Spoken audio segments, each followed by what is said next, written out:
we would not be sitting here together had we not done several things. One is to reconcile time and timelessness, and stillness and movement, and recognized that it is only in the present moment that the three levels of existence come together seamlessly to make that state of Satchitananda. And to coin those levels of existence, we can call them our level of street smarts, our intuition, and our empathy. But over these last days, there's been a question posed using the example of flour and yeast and water to make the dough that makes the bread that feeds life. But we know that without the catalyzing element, sugar, the chemical action does not take place. And the question is posed, what is this sugar? What is it that we have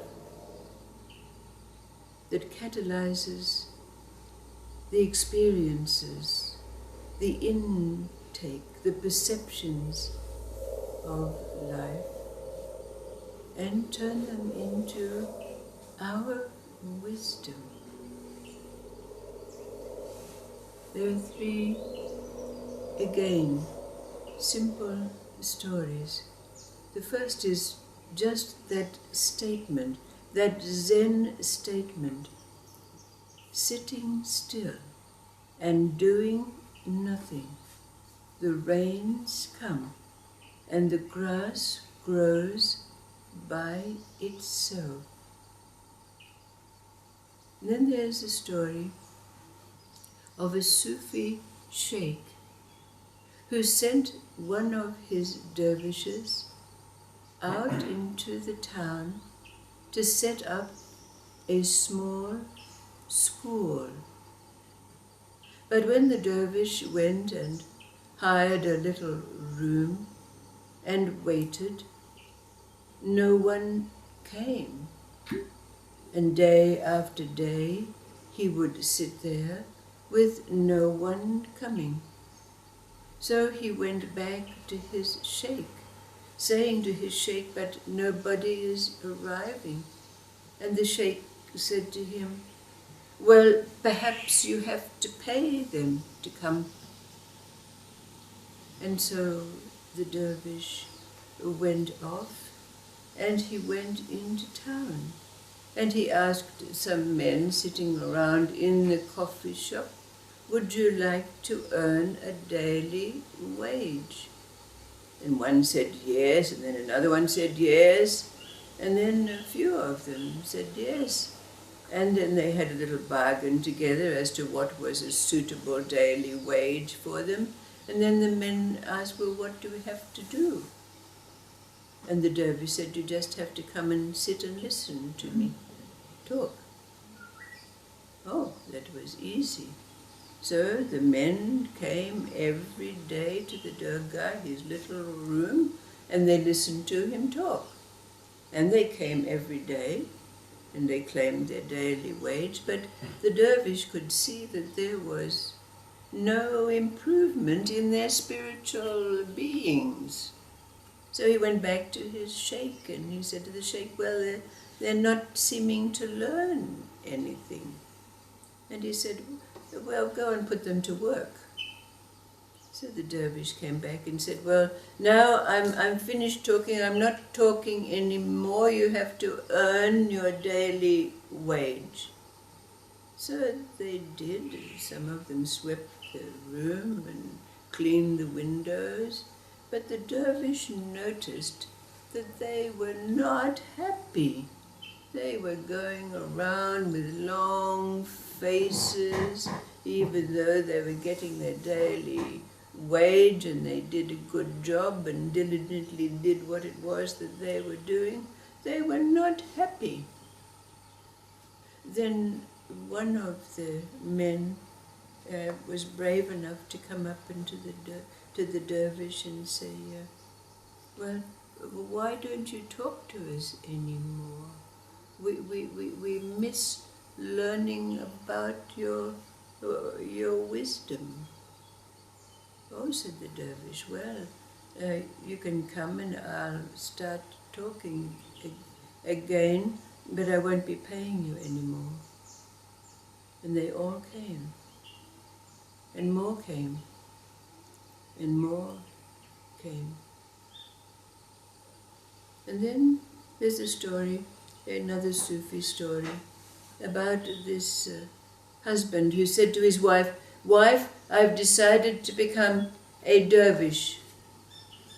And his wife said, "Well, how are we going to feed our children? What are we going to do if you're not earning any money?"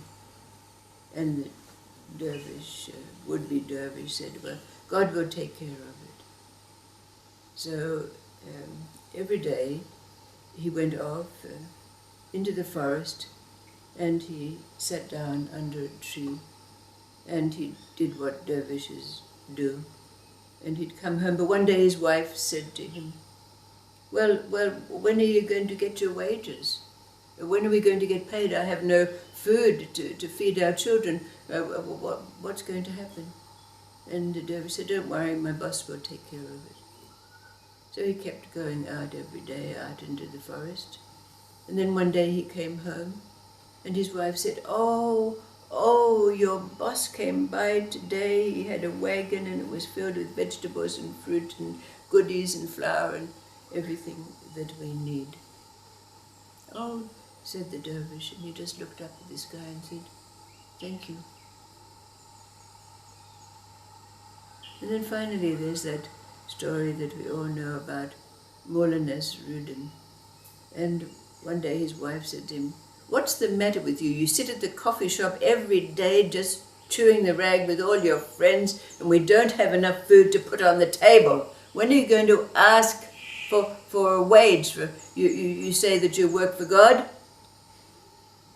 So Mulla Nasrudin went out into his backyard and he looked up at the sky and he said, "God, I've been serving you at the coffee shop for so many years, day after day, sitting in the coffee shop. What about giving me some recompense, some wage?" Well, it so happened that his rich neighbor next door was standing at his window and happened to hear his importuning to God. So his neighbor, being a rich man, decided to trick the mullah. So he took a bag of gold and he tossed it out the window and it landed at the mullah's feet. And the mullah looked up and said, "Thank you, God." Took it into his wife and his wife went off to market and bought food and new clothes and everything that was needed. And then, of course, the neighbor decided that he was going to earn up and come back and claim his gold from Mulla Nasrudin.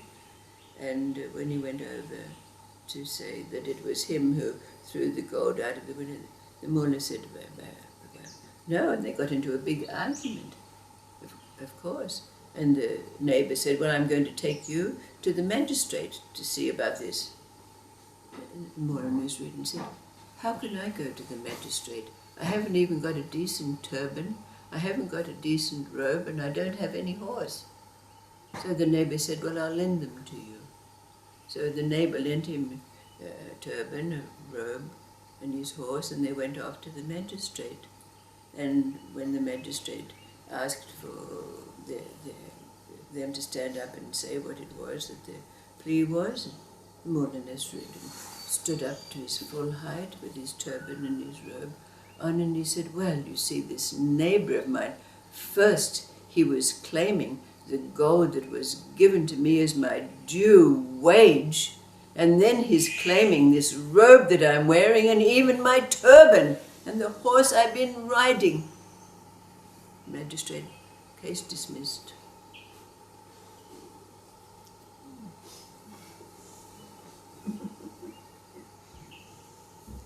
This little anecdote or saying of Zen, and these three seemingly maybe conflicting stories, just like life.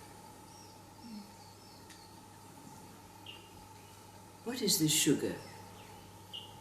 What is it we have that can take stories, experiences, people who are speaking with their mouth and not with their heart, and so forth and so forth,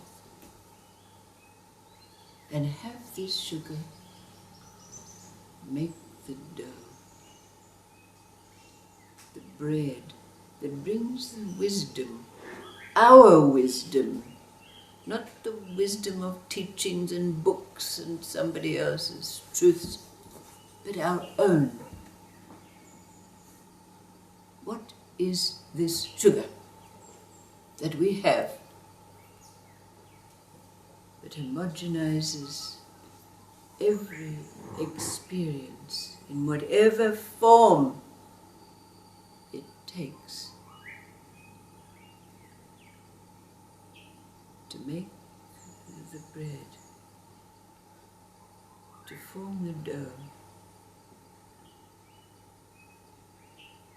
that brings the wisdom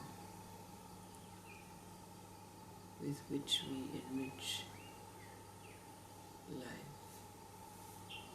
The sugar. What is it that we have?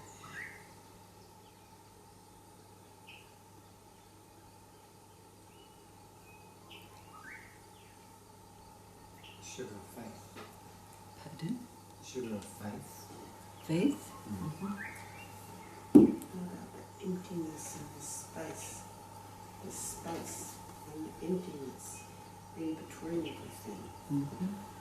That's the possibility. Right.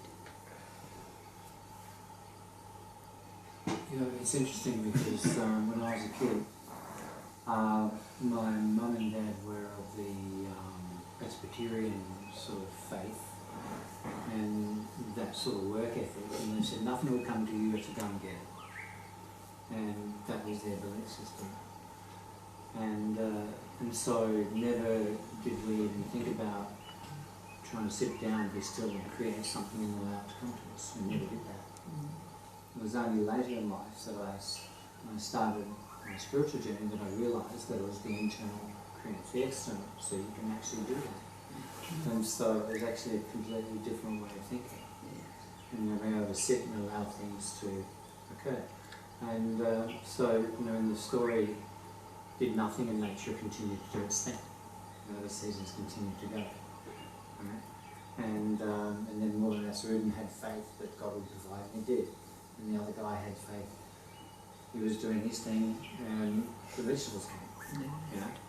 And so it's about a different point of view of being able to sit still and allow things to come to you rather than going again. All right. Thank you, thank you.